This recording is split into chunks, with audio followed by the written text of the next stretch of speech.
God. Oh my God. Oh my God. Okay.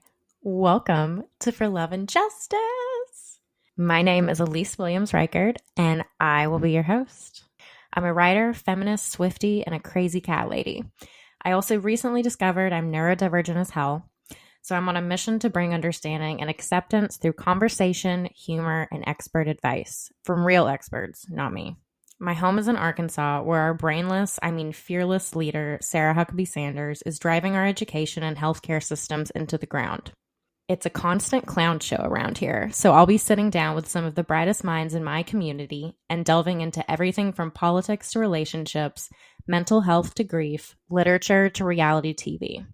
My mission for Love and Justice is to create a space for healthy dialogue, to challenge the status quo, unpack the complexities of life, and discuss how real people feel about real issues. This podcast is something I've wanted to launch for several years now, and between the 2024 election coming up and Taylor Swift taking over the world and girl power in general, I figure why the hell not? To quote Taylor, let's fucking go. So first things first, why do we all care so damn much about Ms. Taylor Allison Swift? It's going to take me the entirety of this episode to explain, but the short version is that our girl has gone to hell and back multiple times for multiple men who did not reciprocate, nor did they ever deserve her love in the first place. And I think we all see ourselves in her.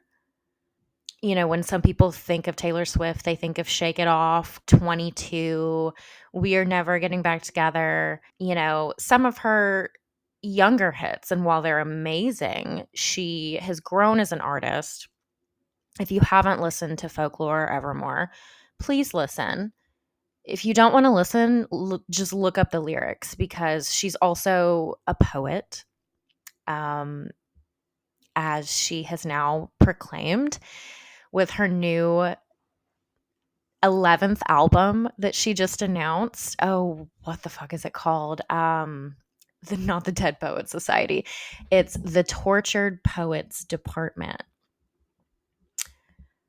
She's a goddamn poet. And she's been compared to Emily Dickinson, William Shakespeare. I mean, I don't need to sit here and list her credits. You can literally just Google them or ask ChatGPT to pull you all of her, I was going to say millions of awards. Maybe it's not that many. But all of her awards and her billions of dollars. Anyway, not to get off on, no, you know what? This is a Taylor rant. This is a Taylor tangent. That's what this entire episode is. That's what y'all are here for. So we're going to practice some self-compassion, and I'm just going to let myself Taylor talk. But anyway, that is the long story short. Is just this girl has been to hell and back. She doesn't give up. She goes down fighting for love. And I think that's love and respect. You know, I think we fell in love with Taylor because of the early days, you know, with Love Story. And she was just so unapologetically, I said this was the short story. We're just diving into the long story now. But no, in the early days, she was just so unapologetically a hopeless romantic, kind of like we see with Olivia Rodrigo now being, you know, not just a hopeless romantic, but also the scorned teenage girl who is going to stalk you and burn your letters, and then write a song about it. And Taylor kind of walked so Olivia could run. So that's why we embraced her. That's also why the world cringed at her, because it just wasn't cool. We were in the early 2000s. Everything was toxic. Literally, Toxic by Britney Spears was like the best song of the early 2000s. Fight me. I could be persuaded. Otherwise, that's when music peaked. But I digress. It was not popular to be girly and like girly things and have crushes on boys and write his name in your notebook. And So I'll just get into my personal story, my personal relationship with Taylor, my bestie, Tay Tay, in my Delulu mind. I was in ninth grade when I remember hearing about Taylor Swift, when I remember hearing Tim McGraw. So I would have been around 14. I I have a late birthday compared to everyone else in my class, so I was probably around 14. She's 3 years older than me. So do with that math what you will. I don't like to do math, so you can do it. But I instantly fell in love. I didn't like country. I have always been strictly pop. I get into some alternative punk rock. Um, Not much. I'm not much of a music person as it is. I recognize that I'm weird. I like to say I listen to Taylor Swift. That is the genre that I listen to. And she is all of the genres. That's another one of the million reasons we love her, guys. But no, so I instantly fell in love with her, and that was my introduction to country. It wasn't my gateway drug. I didn't really take to country. It was always just kind of Taylor Swift and Carrie Underwood for a little while, but not so much anymore. So I very much feel like I grew up with Taylor. Her songs, I always could relate to them. I mean, like I said, I'm not big into music. It really takes a lot for me to connect. I have ADHD, so I think it's a lot of it is it's hard for me to sit down long enough to connect with a song or expose myself to new music, because I like my comfort music. And Taylor Swift is just super comforting to me. She was always like a bestie. I mean, her song 15, when that came out, it's still one of my cry songs. I listen to it and I think about my high school experience and my friends and everything we went through, and I just think she captures the experience of being young so well. Many other artists do it well as well. Um, but I am a basic bitch, and Taylor is the queen of basic bitches. Your girl had the basic bitch experience, and that's that, you know? So, anyway, then I got into college. I grew up, got into my 20s. Taylor, at a certain point, kind of started getting on my nerves. And I say my nerves, everyone's nerves. The whole world got so sick of her that the media drove her into hiding for an entire year. From 20, really, it was like it was from the end of 2016 to the end of 2017, because she was supposed to drop an album in October, November of 2016 that would have matched up with her 2-year cycle.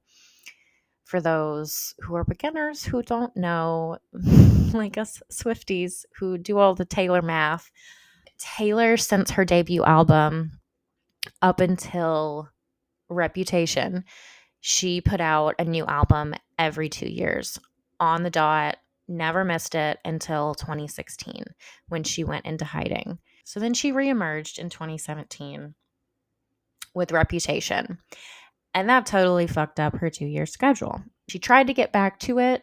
She put out Lover in 2019, 2 years after Reputation.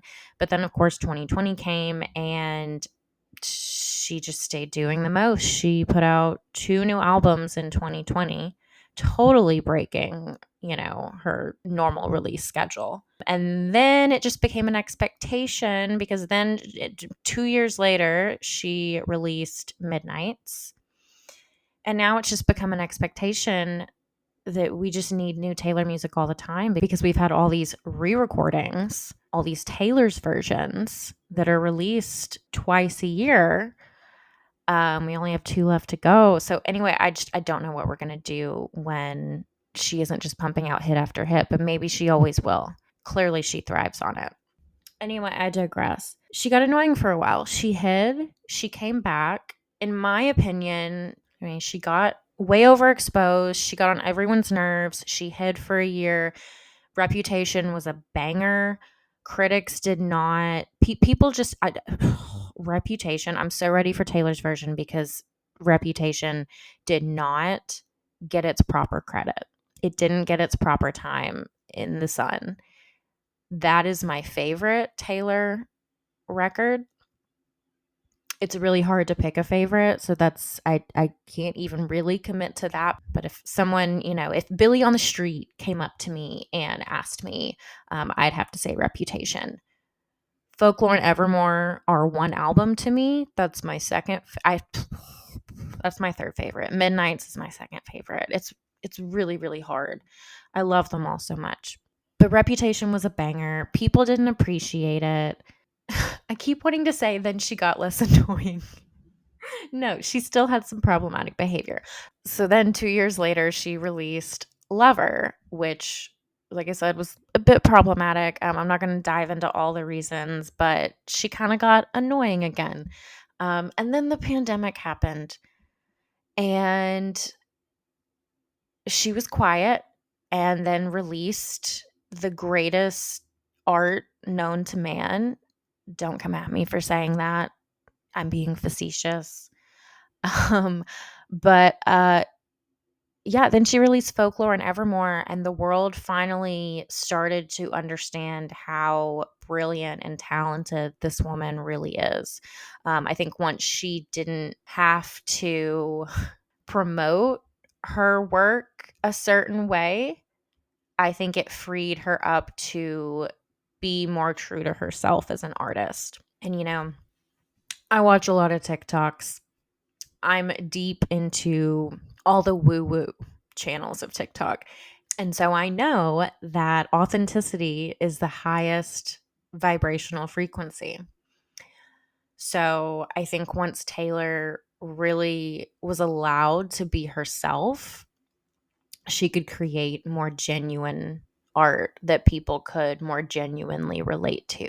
Not many people can relate to London Boy Taylor. I'm just saying. Notice she hasn't performed that one at the Eras tour. I'm not going to get into a lot of the problematic stuff. It exists.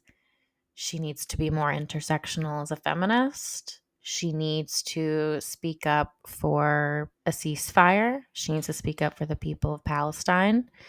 She did attend a comedy show where the proceeds were donated to relief in Gaza. And that was nice. That was something. But just especially after her announcement at the Grammys and how much power just her voice, her platform has, would be amazing if she could speak up. And also if she could cut out some of her carbon jet emissions, that would be Gucci Taylor. But yeah, shocker alert, I'm a Swiftie, and I don't think she's perfect or that she's God. She's definitely a witch, and I support that. And I will happily admit I am a card-carrying member of the cult of Swift. But she is still human, and she is a very wealthy human, and she could do a lot of things better. But that being said, she's had a lot of growth as a person, as an artist, and I stan. So when I was planning out this episode, I was thinking back to oh my gosh, it's one of the longest relationships of my life, my relationship with T Swift. I was thinking back to how it started. And at first, in my mind, I assumed it was enemies to lovers. If you ask my parents, they were shocked when I started fighting people for Taylor Swift recently, because they were like, I just thought you thought she was so annoying. You hated her. And I was like, well, and I told my parents, I mean, I hated myself. I think that's what was going on there. But no, then I thought about it and I was like, oh, well, yeah, she was annoying for a minute there. But that's not how it started. When I really, really thought back to the beginning, to 15 plus years ago, I don't know if it was a slow burn or love at first sight. I think it started out as love at first sight, and then it kind of became cringy to like Taylor, and then I didn't care, and then she became problematic, and then she hid herself away, and she grew, and she changed, and so I don't know if it was an enemies to lovers, a slow burn, or love at first sight. I think it was maybe all of the above. It's been a journey. It's been a goddamn journey. But I think that's why we all connect so deeply with her, because she's been around for so long. She writes so personally. She steals pages from our diaries, and makes $1 billion off of them. Okay, so outside of my personal love-hate relationship with Taylor, the media has always had a love-hate relationship with this woman. So I gathered up a few headlines from over the years just to illustrate how horribly the media has treated her. And this doesn't really even scratch the surface. She's so smart. She's such a mastermind, y'all. When you search like Taylor Swift slut shaming or Taylor Swift slut, anything like that, she has buried all of the search results by coming out with a song called Slut. It's truly genius, but it made it hard for me to find things. I had to consult ChatGPT. So shout out to ChatGPT, because a lot of them were living rent free in my mind, but I don't want to paraphrase. So here's just a few of the headlines about Taylor Swift over the years. Taylor Swift and Tom Hiddleston's whirlwind romance, love or publicity stunt. Taylor Swift faces backlash. Is her squad real or for show? Swift's reputation crisis. Has Taylor Swift lost her good girl image? Taylor Swift's squad drama. That's so hard to say. Are her celebrity friendships genuine or for publicity? Katy Perry throws shade at Taylor Swift. Quote, watch out for the Regina George in sheep's clothing. That was a dark day. I remember that. Calvin Harris slams Taylor Swift on Twitter. Quote, she tried to bury me like Katy. Is Taylor Swift's Lover album too much about love and too little about growth? I need to go back and read that one, because what a title. Is Taylor Swift's obsession with love damaging her credibility as an artist? No, that's the one I want to read. That is insane. Everyone writes about love. What the fuck else are you going to write about? Taxes? No one wants to fucking read about taxes. Get the fuck out of here. You'd never say that about Adam Levine, Maroon 5. Get the fuck out of here. Ed Sheeran. Oh my. Bruno Mars. John Legend. Get the fuck out of here with that. Okay. Taylor Swift, the serial dater reputation. I'm starting to understand now why she named her 2017 album Reputation. We're seeing a theme here. And of course, the New York Times just recently published an atrocious op-ed, putting in air quotes, speculating about Taylor's sexuality, about the gaylor of it all. And I understand for fans to speculate, that's one thing. For us to talk as girlies, absolutely. Let's spill the tea. Let's talk conspiracy theories. I'm down. But to publish it in the New York fucking Times, it's a bit much. I gasped. I couldn't believe it was real.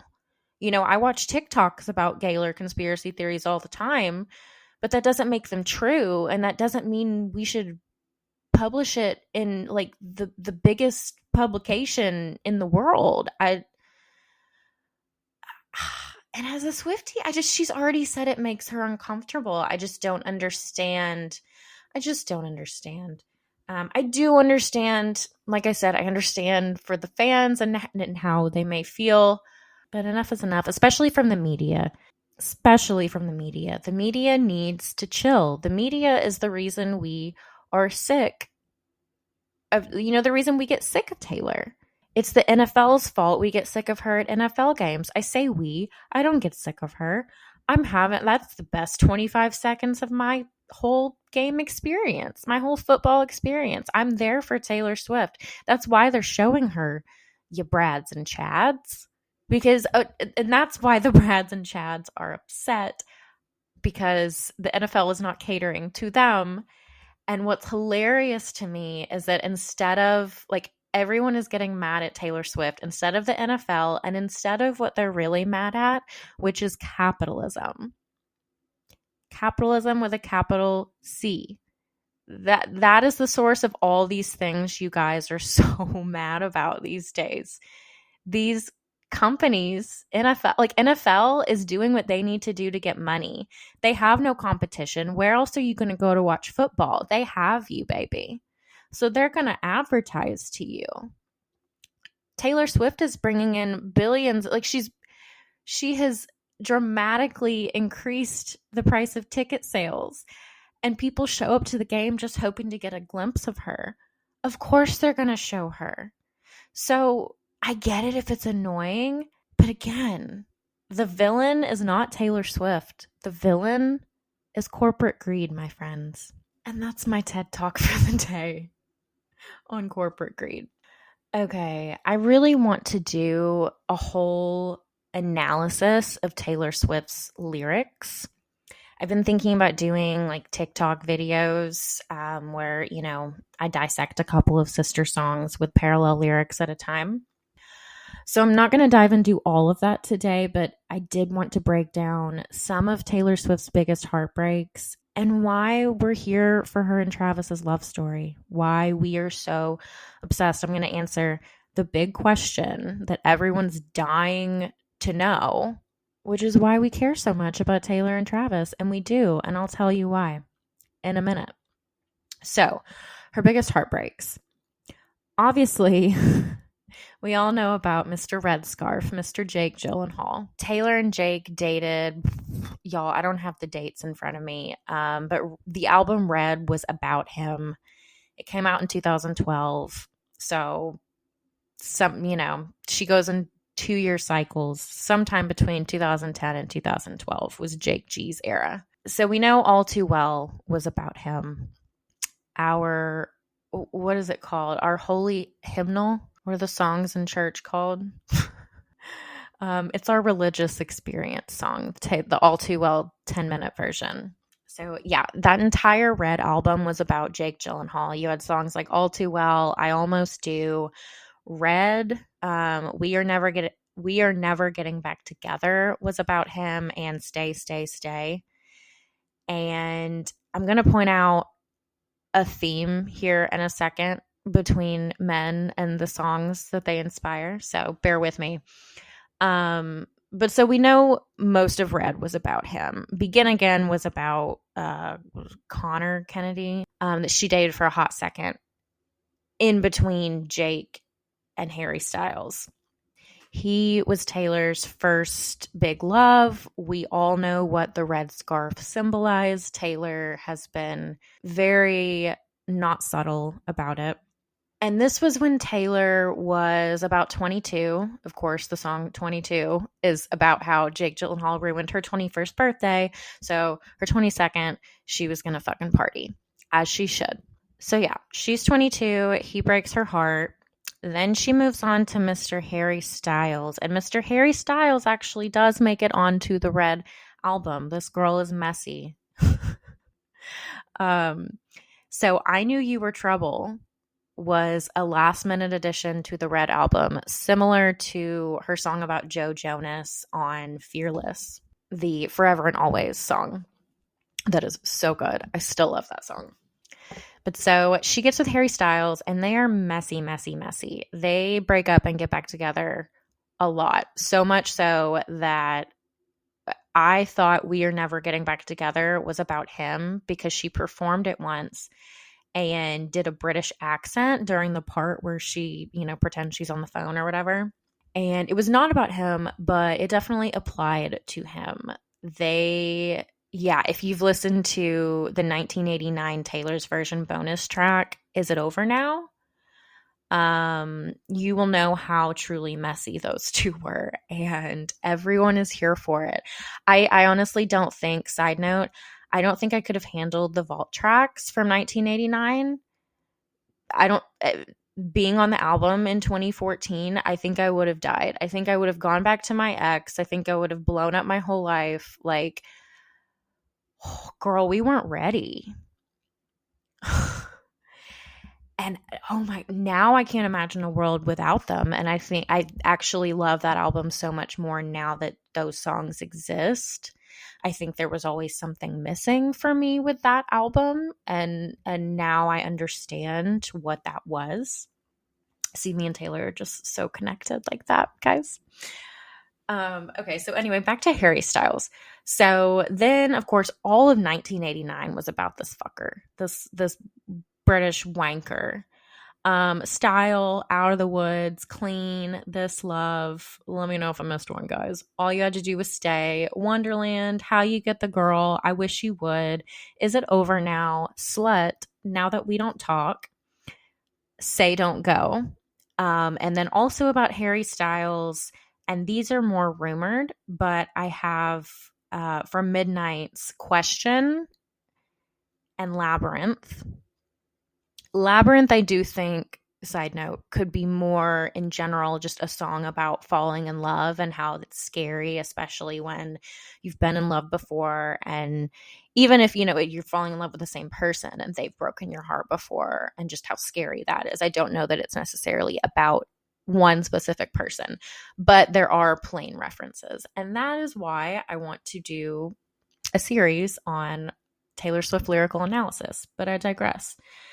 So, and then I also believe that Cardigan from Folklore is actually about Harry Styles. Maybe I'll do something about that soon, but no one really, that's rumored. That's not like something most people know or think or talk about.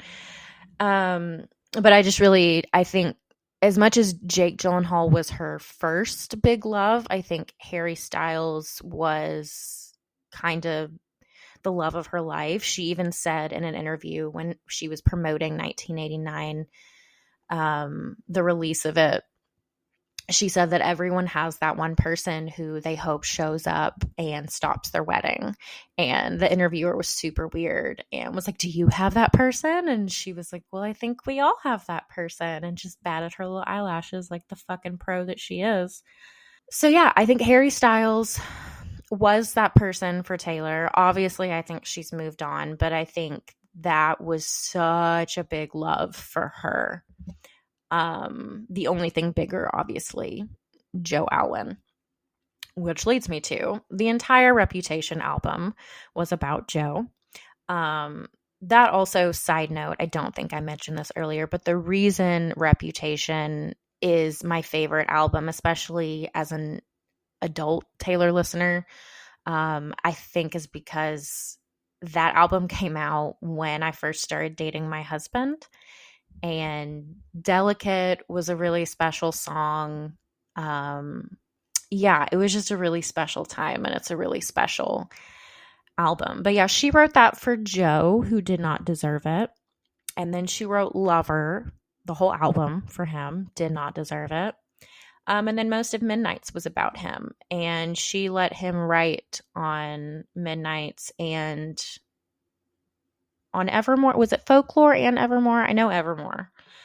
But anyway, so songs about him on Midnight's, Bejeweled, Anti-Hero remix with Bleachers. So I did not hear this until recently, but there is an Anti-Hero remix with Bleachers, who is Jack Antonoff. That's Taylor's bestie and producer that she collabed with and did Midnight's with and everything. He released a remix where he references an art bro who talks shit about his baby. And the Swifties, it's a case for the FBI. The Swifties are on it, and we believe that Jack Antonoff is our messy queen and hates Joe Alwyn just as much as we do. Okay, so other songs about him, Mastermind and The Great War. I actually love The Great War. I think it's such a great song.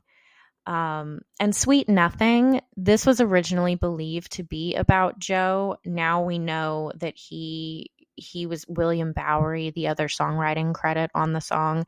Taylor also liked a tweet about Paul McCartney and his wife and something having to do with Sweet Nothing. So now people believe it was kind of a tribute or inspired by Paul McCartney and his wife, and maybe not specifically about Joe.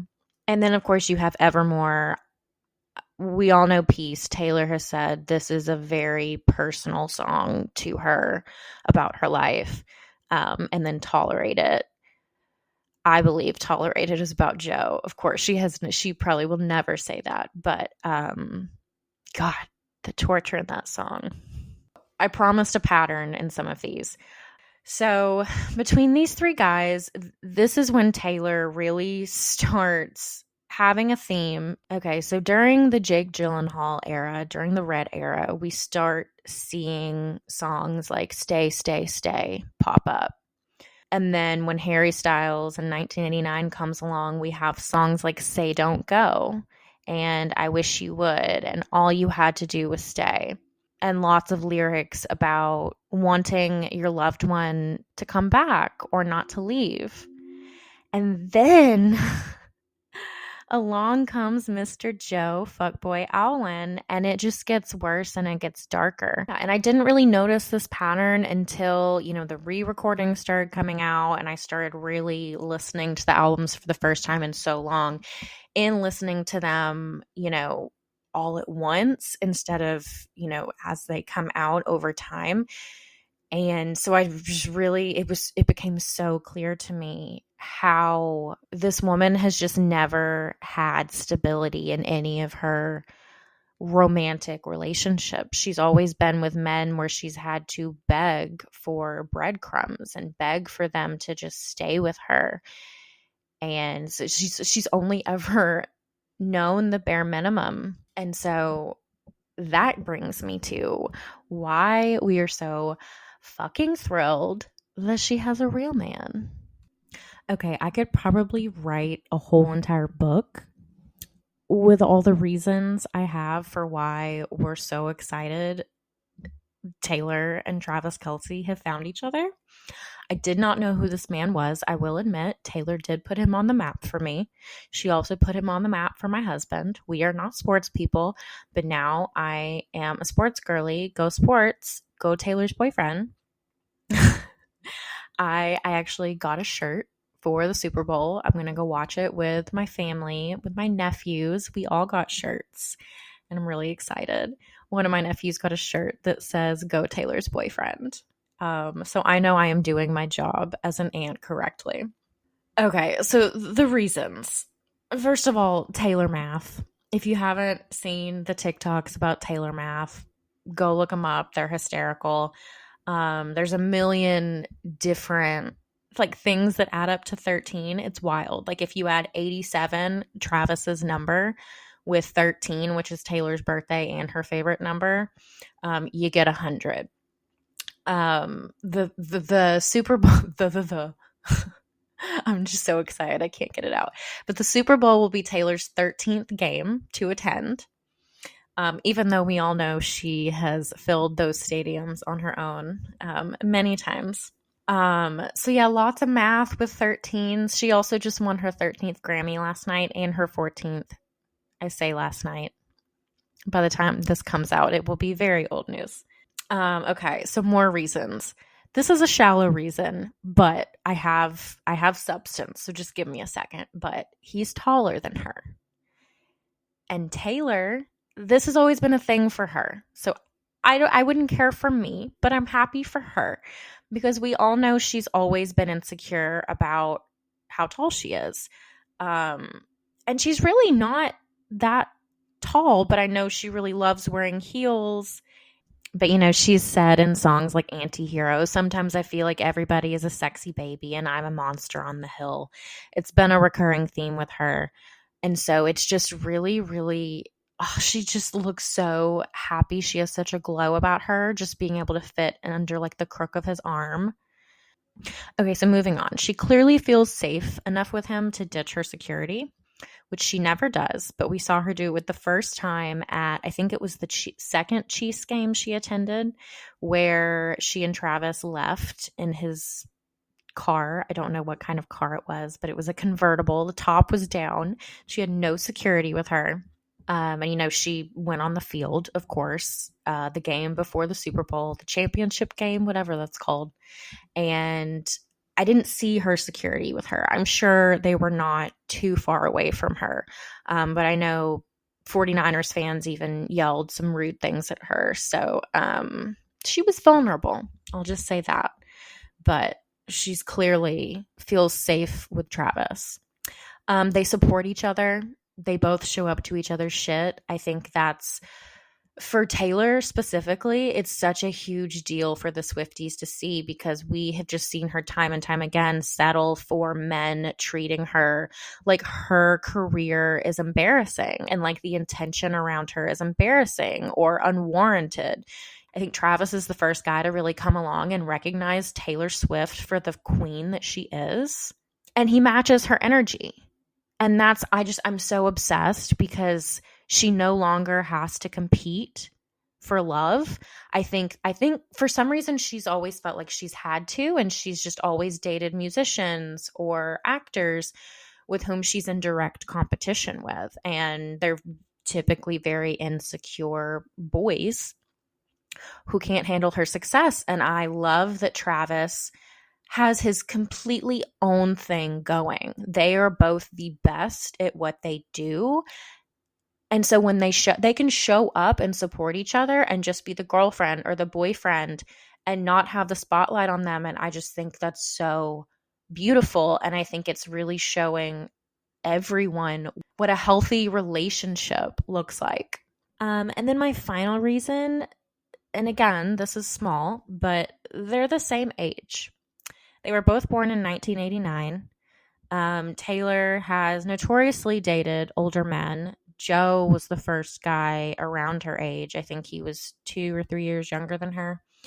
But yeah, so the same age. And they both come from parents who divorced, but were able to do so in a way where they can still show up for their children, and where the family unit is still a priority. And I think that's a really unique experience. I don't think a lot of people have that. That's tough. I've seen some of that up close. Like, that is not easy to make that work. And so I think with them going into a relationship with the mindset of, if this goes south, or if we change, if we fall out of love, we can handle it. We can deal with it. If we have kids, and this ends, we can navigate it without it being traumatic for everyone involved. And I just think it's so important in this day and age to go into it with that mindset. Because of course you go into it thinking it's forever, but Taylor's gone into every relationship thinking it's forever. We all do. So in summation, we are obsessed with Taylor because we are Taylor. We have crushed on boys with her. We've gone through breakups with her. We've gone through friend breakups with her. We've moved into new homes with her. We've charted the unknown with her. We've cried with her. So yeah, she's not perfect, but I think she also shows, a huge portion of this country, we are seeing women for the first time stand up and say, I don't want to get married. I don't want to have kids. I'm happy. I want to work. I want to create. I want to make this world a better place. I want to adopt pets. I want to help my friends who have kids. I want to invest in my community. So for the first time, we have women, we have this real life example of a woman in her 30s who is not married, has no children, but is killing the game. She has $1 billion, and she's showing no signs of stopping anytime soon. I know she's talked a lot about how, She feels like she's aging out of the system, and Hollywood, is obsessed with youth and beauty. And, how much longer are they going to tolerate her? And I think it's just beautiful watching society embrace her and be like, no, like, you're 34. That's not old. Like, she's just getting started. I can't wait to see all the movies she's going to direct and the book she's going to write. Like, it's just, when I think about it, it blows my mind. Like, she needs to start her own publishing house where she publishes books. She publishes, she produces music. I just think she needs to do all of the things. I think she needs to run for president personally. But clearly I'm in a cult, guys. Can you tell? Okay. I'm going to stop yapping and I'm going to pull some tarot cards.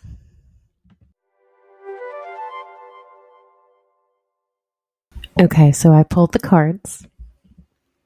Did a little reading for Taylor and Travis. So I like to do intuitive readings. So I typically will either just take one card out, or sometimes I like to do past, present, future cards. So this time I did past, present, and future. But 2 cards came out together for the past. So we have the Hanged Man upside down, and then Strength. So this is really pulling on Taylor's past. Obviously, I'm the one doing the reading, so my energy is what is directing it, and my energy is 100% Taylor all the time. So sorry, Travis. But we're showing for Taylor in her past the Hanged Man. Okay, so this combined with Strength. Keep that in mind. The Hanged Man represents surrender. We encounter this card typically after wrestling for a solution, but we get strung up by the consequences anyway. In fact, when we fight harder, we only succeed in working ourselves into knots. Now we must either admit defeat or surrender to the situation. Suspend the urge to struggle. Inaction will give you a breather, and this will give you space to gain clarity for a better solution. The Hanged Man also suggests accepting our punishment with serenity if we have knowingly committed a wrongdoing. Now, if it's upside down, the core meaning is you grappled with some tough issues, but now the weight of responsibility has been lifted from you and you are free. Now that you are free to move on, which direction will you take at the crossroads of life? And this is the really interesting part. When it comes to love, it says there is no need to prove yourself right because your partner already knows he or she is wrong. Give your partner time to come around. So I am using the Radiant Rider Waite cards, just so everyone knows. I'm reading from this handy dandy little booklet because I am an amateur. But so now everything we know about her and Joe, we know that she was miserable and was hanging on to the relationship for dear life, trying everything she could to make it work. It sounds like they finally took a break, maybe more than one. Taylor kind of has been referencing this in some of her lyrics. But so it sounds like she was trying until you just gotta give up. Okay, so the Strength card. So now that Taylor has given up this relationship, she has the Strength card. Now keep in mind, these are both from her past. So we're still referencing the breakup with Joe, which happened about 2 years ago. It's a messy timeline. Everything with Taylor is messy. But so she goes through the breakup or the separation, and then she finds her strength. So this card was upright. And this is interesting thinking about her song, The Man. It says, in most societies, the term strength is attributed to masculinity, yet this card features a woman. Feminine energy is not about brute force, and neither is the Strength card. This card is about balancing our animal nature and our higher nature. It's about using compassion to tame the wild and unruly elements within ourselves and our environment. This card can remind us that peace, love, and staying calm in a crisis are the best ways to express strength. Oh, okay, so this is interesting. Okay, so the core meaning of the Strength card means you are prepared to face great challenges.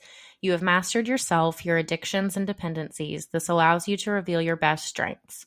Poise, grace, and a sense of self-worth are the strongest influences when dealing with challenges. This screams Taylor. We all know, all Swifties know, she's overcome a lot personally. And yeah, this just kind of sums it up. She goes through the breakup. She finds her strength. She finds out she's the one she's been looking for all along. And then we move on to the Ten of Swords upside down, which was a terrifying card when I first pulled it out and didn't make sense. At first, I was thinking it would be past, present, future with the first 3 cards I pulled. But like I said, the first 2 cards I pulled out at the same time. So it's making more sense with those 2 together. And then the 10 of Swords as the present, and then the 8 of Cups as the future. So the 10 of Swords reversed. Okay, so the core meaning of the 10 of Swords. Life has been hard, but you are experiencing a reversal in fortune. New opportunities for growth have you feeling alive and hopeful for the first time in a while. You are getting a new lease on life and feel a renewed sense of purpose. These inspired moments come only after you accept your limitations and surrender to things you can't change. So that goes hand in hand with the Hanged Man card, the first card I pulled. So we're seeing a theme in Taylor's life. I think she's a bit of a type A control freak and likes to control things. And from one control freak to another, life goes a lot better and a lot smoother when you just surrender.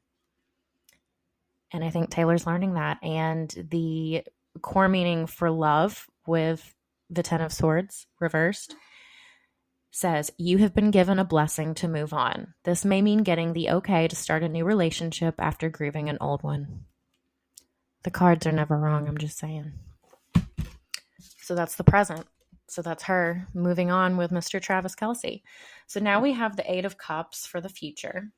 Anytime I get a Cups card, I just get so excited because they are the love cards.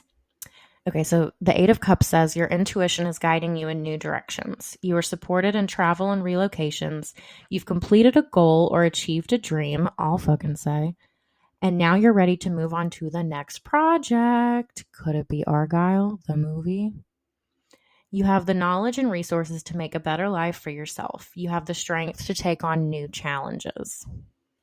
And then interesting, so the core meaning, you've worked hard to establish good relationships and now you are expanding your social network. Clearly, she's on the cover of Time. She's taking over the world. She's in every single room. She's not there. She's being mentioned. You are seeking new resources to enhance your love, work, and life. Travel is inspiring and gives you new ideas. Hey, she's traveling to Tokyo.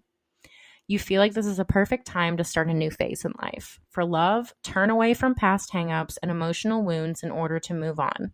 Purify your emotions so you can experience stability and love.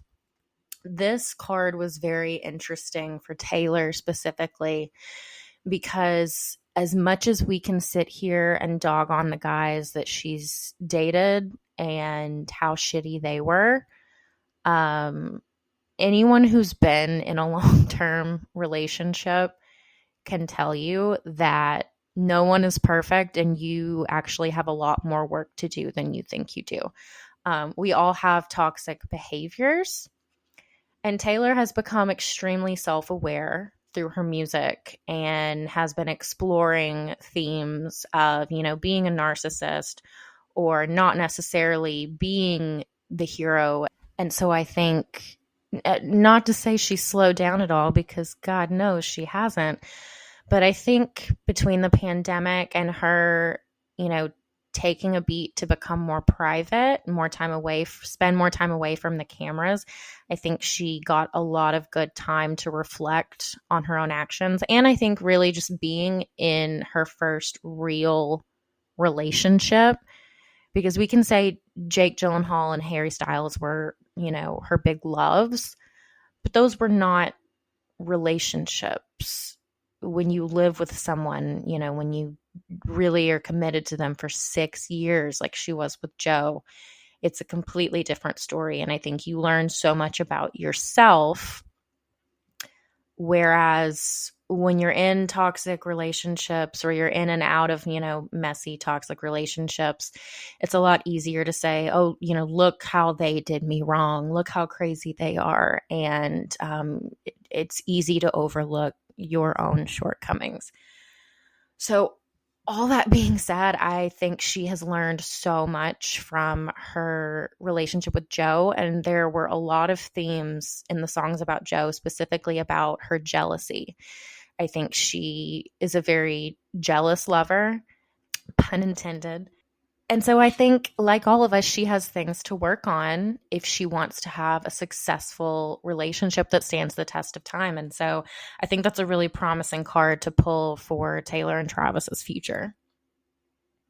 Because we all know Taylor is loyal. She is a ride or die. She's a ride or die. So I don't like the narrative that, she's a heartbreaker and she's going to mess it up with Travis Kelce. If anything, I think, and this doesn't even need to be said because I think he completely understands this without anyone having to point it out to him. But I think he's the one here who needs to not fuck it up. And that brings us back to why the Swifties love him so much, because it doesn't seem like he's going to fuck it up. It seems like they both really have met their match. It's endgame, guys. It's endgame. I'm calling it. And if I'm wrong, we get a whole album of breakup songs and football puns. So the only one who can suffer in this is Travis Kelce. It's not the Swifties. That wraps up our show. If I left anything out, if you have any more questions about Taylor math, anything Taylor related, let me know. I can make another podcast. I can just make my whole podcast about Taylor. Kidding. Not kidding, but I'm kidding. But yeah, any other questions, let me know. And if you don't like Taylor or the things I said, you are entitled to your opinions and your emotions are valid, but I don't want to hear about it. No Taylor slander here.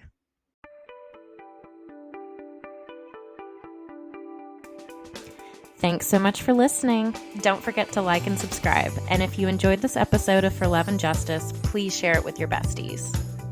If you want to pop off about something I said on the pod, I would love for you to join my Facebook group, also called For Love and Justice, and we can continue the conversation there.